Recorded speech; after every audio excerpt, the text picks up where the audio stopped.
A gente cresce acreditando que quando a gente terminar a escola e a gente entrar para a faculdade, a gente vai ter escolhido a profissão da nossa vida e a gente vai construir um sucesso lindo, maravilhoso, vai ter assim muito glamour e vai ser uma pessoa super bem-sucedida.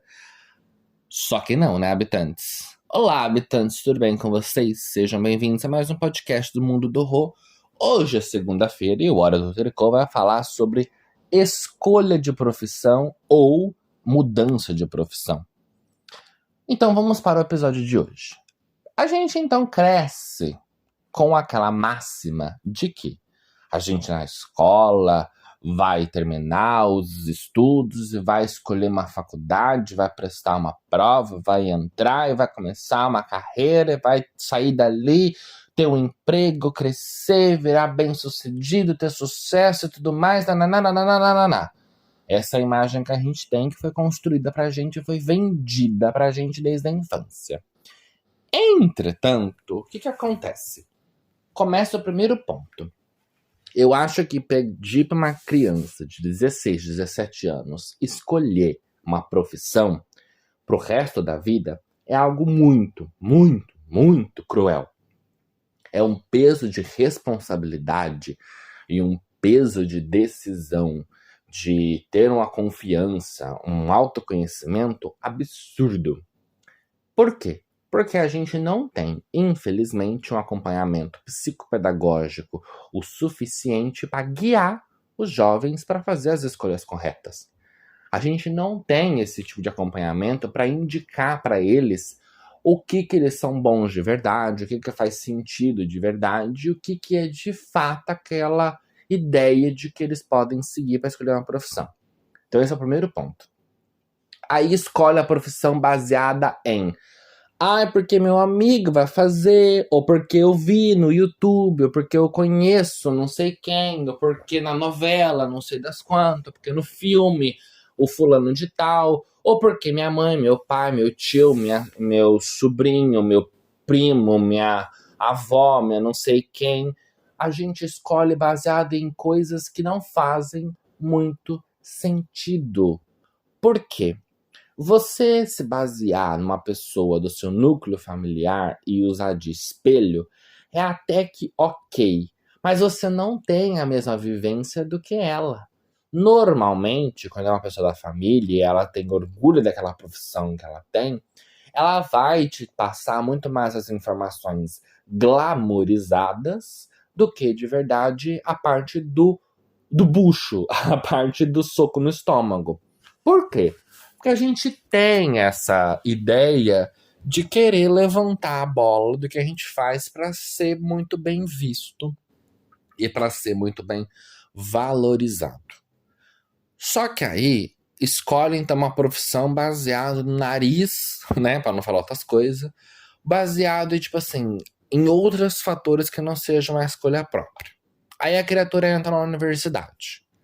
Começa a primeira desilusão. As matérias do começo do curso já são normalmente um porre. Aí ela vai pro segundo ano, ela começa a perceber que aquilo não tá fazendo muito sentido com o que ela tinha de ideia. E no terceiro ano, a taxa de desistência ela se torna homérica. Normalmente no terceiro ano, quando começa a envolver muito mais práticas ou atividades muito mais relacionadas com a profissão de fato, é onde vai ter as desistências, onde as pessoas vão virar e falar, acho que não é bem assim. E aí tem a desistência, tem aquele processo de crise, aquela sensação de frustração, e existe aquele peso de que, nossa, e agora? O que eu faço? Faz nada, você simplesmente senta, analisa tudo de novo e escolhe uma outra profissão. Porque é o segundo ponto que eu vou trazer para vocês. Mudar ou escolher coisas erradas e bater com a cabeça e precisar trocar de caminho faz parte do ser humano e faz parte do crescimento da gente. Se a gente não faz escolhas para a gente ter certeza, ir lá e testar, ficaria tudo muito fácil. A gente simplesmente teria a fórmula mágica e iria lá fazer aquilo, pronto, acabou e fim. Mas não é assim. A gente escolhe coisas baseadas no que a gente acredita ser o ideal. E aí um outro ponto é, Escolheu a faculdade, passou o terceiro ano, engoliu, fez o quarto ano ou o quinto, e aí termina a faculdade e vai para o ambiente de trabalho. E aí começa os dramas. Por quê? A pessoa às vezes termina a faculdade com uma imagem também glamorizada. Ela foca muito mais na parte do bonito do que na parte do perrengue. E aí na hora que ela começa a trabalhar, começa a lidar com aqueles perrengues todos, é aonde começa a surgir aquele peso de, mas será que eu fiz a escolha certa? E aí é onde muitas pessoas começam a trabalhar e no meio do caminho elas olham para elas mesmas e falam: o que eu tô fazendo aqui? E aí é onde começa duas alternativas. Ou a pessoa engole e tem um burnout porque ela segue insistindo em alguma coisa que para ela não tá sendo saudável, ou ela simplesmente dá um surto, abandona tudo e vai embora. E aí ela vai começar tudo outra vez. Eu sou muito mais a segunda opção. É muito bonito você desistir, jogar tudo pro ar e começar tudo de novo, do que você ter uma crise de burnout por conta de uma coisa que você escolheu errada, não tá satisfeita, tá sendo pressionada psicologicamente por conta do ambiente ao seu redor. E aí é aquilo.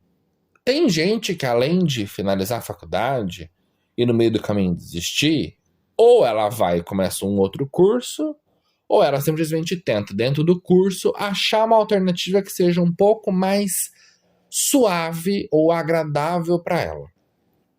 Eu mesmo fui uma pessoa que fiz a seguinte situação. Eu escolhi jornalismo porque eu sempre gostei de comunicação, sempre gostei de escrever, sempre gostei de ler, sempre tive paixão por isso. Então fui lá e escolhi jornalismo. Só que dentro do jornalismo, eu logo de cara entendi que eu não gostava do hard news, do jornalismo factual, o jornalismo do dia a dia. Eu já entendi isso logo de cara e os professores também me indicaram que isso não era o ponto ideal para mim. Porque o meu tipo de texto, o meu tipo de análise, o meu tipo de comportamento não ia de encontro com esse tipo de produção. Então aquela imagem do Rodrigo na televisão, no jornal ou no rádio já caiu por terra logo ali no segundo ano. Já foi desmistificada porque não fazia sentido eu criar aquela imagem na minha cabeça, porque ela não ia acontecer, porque eu não ia pro Jornal Nacional. Eu poderia trabalhar na televisão lá com o Globo Repórter, mas não com o Jornal Nacional. Então foi o primeiro baque que uma mudança no meio do caminho de estilo. Depois, os meus estágios, os meus trabalhos durante a faculdade, até depois, que eu ainda morava no Brasil, inclusive, eu fui trabalhar com o quê? Com publicidade e propaganda. Eu fui trabalhar como social media, como marketing, planejamento estratégico, como escritor de blog, de e-book, não sei o que ia muito mais para o ambiente da publicidade, propaganda e marketing do que, de fato, jornalismo. Ou seja, eu saí do estilo de conteúdo informativo, que é o jornalismo, e fui para o ambiente de conteúdo de produção comercial. E aí teve o primeiro desvio de carreira no meio do caminho. Ai, Rodrigo, mas não é um desvio tão grande. Você continuou escrevendo, mas você só mudou de notícia para conteúdo mais comercial estratégico. Sim, eu não deixei de escrever, mas o viés mudou. Então, o que o Rodrigo fez? Continuou trabalhando, continuou naquilo. Mas o Rodrigo escolheu um ambiente que ele conseguiria seguir o sonho dele como jornalista, produzindo as coisas pro jeito dele e do jeito que iria fazer sentido e dar segurança. Foi aonde eu criei o Mundo do Rô. O Mundo do Rô ele começou lá na faculdade, onde eu precisava de um ambiente seguro e confortável para produzir meus conteúdos, do meu jeito, a minha maneira, sobre o que eu queria. Porque ali era seguro no sentido de que quem era o dono era eu, quem gastava dinheiro era eu, se der bom sou eu, se der mal é meu também. Do que eu querer arriscar e ir para um ambiente, seja uma imprensa, seja uma emissora, seja uma revista, um jornal, alguma coisa do tipo, né, na imprensa normal, tradicional. E aí, dependendo do que eu fizesse, se não fosse de encontro com o que a pessoa ali quer, eu ia ser demitido, ia ter que desmentir alguma coisa, ia dar algum tipo de problema muito maior do que no blog que eu estava começando, eu estava ali engatinhando, e aquilo, se desse algum problema, era um problema só para mim. Então eu tive esse pensamento de conseguir organizar isso. Hoje em dia, eu já não trabalho diretamente mais com comunicação, por conta de estar, inclusive, morando em Portugal. Mas o meu blog, meu podcast, continua ativa e continua aqui para manter minha profissão, manter meu sonho. Foi a forma que eu encontrei de não desistir da minha carreira. Eu simplesmente fui adequando ao ambiente a qual eu precisava. Então, eu criei meu espaço de segurança. Eu criei meu espaço para abrir mão de mudar de profissão, mas em si manter a minha profissão dentro do que eu gostava, produzindo as coisas para mim mesmo. Ou seja, eu deixei de fazer algo que poderia me levar para um outro caminho, tipo uma outra faculdade, e decidi então criar um espaço que fosse para mim. É aquilo, já que ninguém me dá oportunidade, então deixa eu dar a mesma oportunidade para mim, né? Eu fiz esse caminho. É óbvio que no meio do caminho, no meio do meu processo, eu fui fazendo pós-graduação e outras especializações que me expandiram um ambiente de trabalho para conseguir ter outras oportunidades. Ok, mas eu nunca deixei a comunicação de lado. Eu sempre segui o ambiente da comunicação porque eu sempre gostei de escrever, de produzir conteúdo, de falar com pessoas e tudo mais. Então, foi a forma que eu encontrei Rodrigo. Só que nem todas as profissões permitem esse tipo de atividade.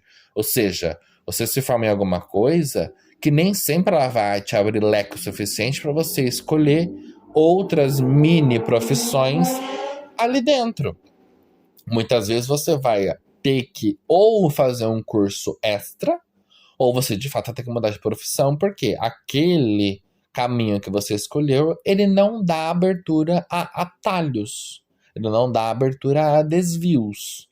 É aquilo, pronto, acabou. E é óbvio que isso vai acontecer.